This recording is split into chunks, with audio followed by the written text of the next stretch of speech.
গত এক বছরে যশোরের বেনাপোল স্থলবন্দর দিয়ে একটি মাত্র প্রতিষ্ঠান ভারত থেকে 10 লাখের মতো মুরগির ডিম আমদানি করেছে। অথচ এ সময়ে প্রায় 50টি প্রতিষ্ঠানকে 33 কোটি ডিম আমদানির অনুমতি দিয়েছিল বাণিজ্য মন্ত্রণালয়।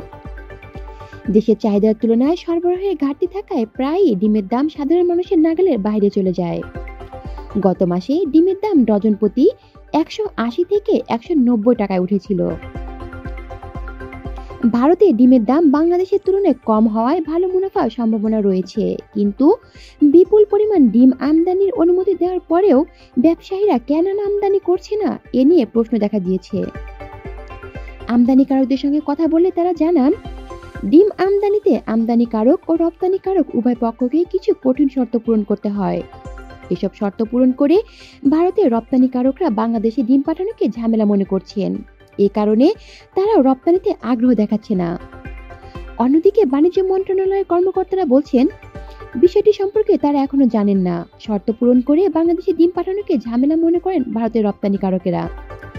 দেশে আসার পর নমুনা পরীক্ষার শর্ত যোগ করা হয়েছে। কোয়ারেন্টাইন অ্যান্ড সার্টিফিকেশন সার্ভিস থেকে সনদ নিতে হবে। ওই সনদ থাকলেই কেবল বেনাপোল বন্দরে ডিম চালান খালাস করা হয়। এছাড়াও গত 22 অক্টোবর নতুন আরেকটি প্রজ্ঞাপন জারি করেছেন বাংলাদেশের কর্তৃপক্ষ। সেখানে বলা হয়েছে, এখন থেকে আইএসও সনদপ্রাপ্ত বাংলাদেশি ল্যাব থেকে নমুনা পরীক্ষা ও মাইক্রোপ্লাজমা অ্যাভিনিউ ইনফ্লুয়েঞ্জা সহ 3টি রোগের বিষয়ে সনদ নিতে হবে। নতুন এই শর্ত পূরণ করতে গিয়ে আমদানিকারকরা ভোগান্তিতে পড়েছেন।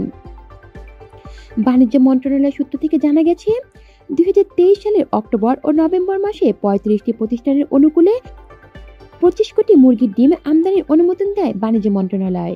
ডিম দেশে আনার জন্য সময় দেওয়া হয় 2 মাস, কিন্তু এই সময়ের মধ্যেও কোনো প্রতিষ্ঠান ডিম আমদানি করেনি। আবার চলতি বছরের অক্টোবর মাসে 2 দফায় 19টি প্রতিষ্ঠানের অনুকূলে নতুন করে 8.5 কোটি ডিম আমদানির অনুমোদন দেওয়া হয়েছে। আগামী 31 ডিসেম্বরের মধ্যে ডিম আমদানির সময়সীমা বেঁধে দেওয়া হয়েছে। ব্যবসায়ীরা বলছেন, সরকার ডিম আমদানির অনুমতি দিলেও ব্যবস্থা আমদানি বান্ধব নয়। বন্দর, কাস্টম ও কোয়ারেন্টাইন বিভাগের কর্মকর্তাদের মধ্যে আন্তরিকতার ঘাটতি রয়েছে। কলি শিকদার, বাংলা নিউজ নেটওয়ার্ক।